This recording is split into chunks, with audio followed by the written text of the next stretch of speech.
Paper leak کے خلاف احتجاج اب دہلی کی سرحدوں سے نکل کر ملک بھر میں پھیل چکا ہے۔ بمبئی، پٹنہ اور شمال مشرقی ریاستوں تک میں بڑے پیمانے پر مظاہرے ہو رہے ہیں۔ آج کولکتہ میں نوجوانوں کے سیلاب نے اس احتجاج کو ایک نئی بلندی پر پہنچا دیا۔ سیالدہ سے دھنتلا تک ہر طرف نوجوانوں کا سمندر نظر آیا۔ شام کے وقت دیر کے لیے ہنگامہ آرائی ہوئی، تاہم بعد میں حالات معمول پر آ گئے۔ ایک طرف پولیس نے مظاہرین پر الزام عائد کیے، دوسری طرف مظاہرین نے دعویٰ کیا کہ پولیس نے خود حالات خراب کرنے کی کوشش کی۔ پولیس کا کہنا تھا کہ جلوس میں کسی بیرونی شخص کے شامل ہونے کے شک اور الزام کے تحت مظاہرین آپس میں ہی مار پیٹ شروع کر دی تھی۔ اس کی وجہ سے صورتحال کشیدہ ہوئی ہے۔ دوپہر سے ہی کلکتہ کی سڑکوں پر طلبہ کا ایک بہت بڑا جلوس دیکھا گیا۔ میڈیکل داخلہ امتحان، نیٹ جیسے امتحانات میں شفافیت لانے اور مرکزی وزیر تعلیم دھرمیندر پردھان کے استعفے کے مطالبے کو لے کر بائیں بازو کے طلبہ تنظیموں نے سیالدہ سے دھنتلا تک مارچ نکالا۔ جلوس شروع ہونے کی کچھ ہی دیر بعد صورتحال تناؤ پر ہو گئی۔ حالانکہ جھڑپ میں پولیس اور انتظامیہ یا مظاہرین میں سے کوئی زخمی نہیں ہوا، اس حتمی معلومات نہیں مل سکی ہیں۔ پولیس ذرائع کا دعویٰ ہے کہ مظاہرین کے درمیان آپس میں جھگڑا شروع ہوا تھا اور پولیس نے صرف انہیں سنبھالنے کی کوشش کی۔ اس دوران پولیس کو مظاہرین کی طرف لاٹھیاں اٹھا کر بڑھتے ہوئے بھی دیکھا گیا۔ یہ عجیب اتفاق ہے کہ بنگال کی میڈیا، جو اسمبلی انتخابات کے بعد اچانک بدل گئی ہے، اس عوامی بھیڑ کو خاص اہمیت دینے کے موڈ میں نظر نہیں آ رہا ہے۔ بیشتر میڈیا آؤٹ لیٹ جلوس کے دوران ہونے والے ہنگامہ آرائی کی یک طرفہ رپورٹنگ کر رہے ہیں۔ دوسری جانب کئی میڈیا آؤٹ لیٹس میں دھرنے کو بنگلہ دیش سے جوڑنے کی کوشش کی جا رہی ہے، جہاں کے کچھ انتہا پسند عناصر اس احتجاج کی حمایت کر رہے ہیں۔ اس کے علاوہ ریاستی وزیر تاپس رائے کی ایک ویڈیو سامنے آئی ہے، جس میں وہ ہندوؤں کے قتل کا واقعہ اٹھا کر اس دھرنے کو فرقوانہ رنگ دینے کی کوشش کرتے ہوئے نظر آ رہے ہیں۔ যে টুকরে টুকরে গ্যাং আজাদির স্লোগান দেয়, যারা আমার দেশের মানুষকে হত্যা করে, হিন্দুদের হত্যা করে, সেই সমস্ত জঙ্গি গোষ্ঠী শক্তি যারা দালিত পালিত বিদেশের টাকায় পয়সায় যারা পহেলগাম ঘটায়, সেই শক্তি কাজ করছে এবং সেই শক্তি নারা দিচ্ছে, স্লোগান দিচ্ছে যে এদেরকে ছাড়াতে হবে। তার সঙ্গে নিটের কি সম্পর্ক, তার সঙ্গে এক্সামের কি সম্পর্ক? بی جے پی کی ریاستی صدر شامک بھٹاچاریہ نے بھی اس ریلی کے خلاف سخت الفاظ استعمال کیے ہیں۔ وہیں نیٹ میں 370 سے زیادہ نمبروں کی کمی کا الزام لگاتے ہوئے ایک امیدوار نے کلکتہ ہائی کورٹ سے رجوع کیا ہے۔ عدالت نے نیشنل ٹیسٹنگ ایجنسی (NTA) کو 28 جولائی تک تحریری جواب داخل کرنے کی ہدایت دی ہے۔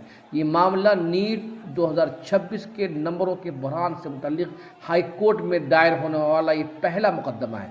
ہگلی کے آرام باغ کی رہنے والی سریجا مہنتی نامی امیدوار کی درخواست پر عدالت نے جمعرات کو NTA سے جواب طلب کیا ہے۔ شکایت یہ ہے کہ سریجا کے جوابی پرچے کی جانچ میں سنگین غلطی ہوئی ہے۔ سریجا کا دعویٰ ہے کہ حتمی عنصر کی اور OMR شیٹ کی بنیاد پر انہیں تقریباً 659 سے 661 نمبر حاصل ہونی چاہیے، لیکن شائع شدہ نتائج میں صرف 289 نمبر دیے گئے ہیں، یعنی 370 سے زیادہ نمبر کم ہو گئے ہیں۔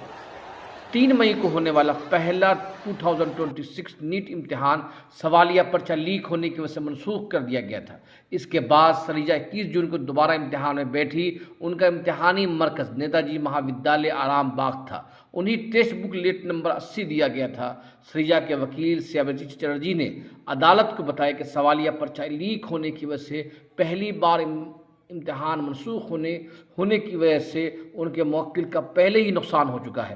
اگر دوبارہ امتحان کے بعد بھی جانچ کی غلطیوں کی وجہ سے نمبر کم ہو گئے ہیں تو یہ سراسر انتظامیہ کی غفلت کا نتیجہ ہے۔ درخواست میں دعویٰ کیا گیا ہے کہ نتائج کے بعد سریجا نے NDA سے کئی بار جوابی پرچے کی دوبارہ جانچ کی درخواست کی، لیکن کوئی کارروائی نہیں کی گئی۔ نتیجتاً وہی سرکاری میڈیکل کالج میں داخلہ کی کونسلنگ عمل میں حصہ لینے سے محروم رہی ہے۔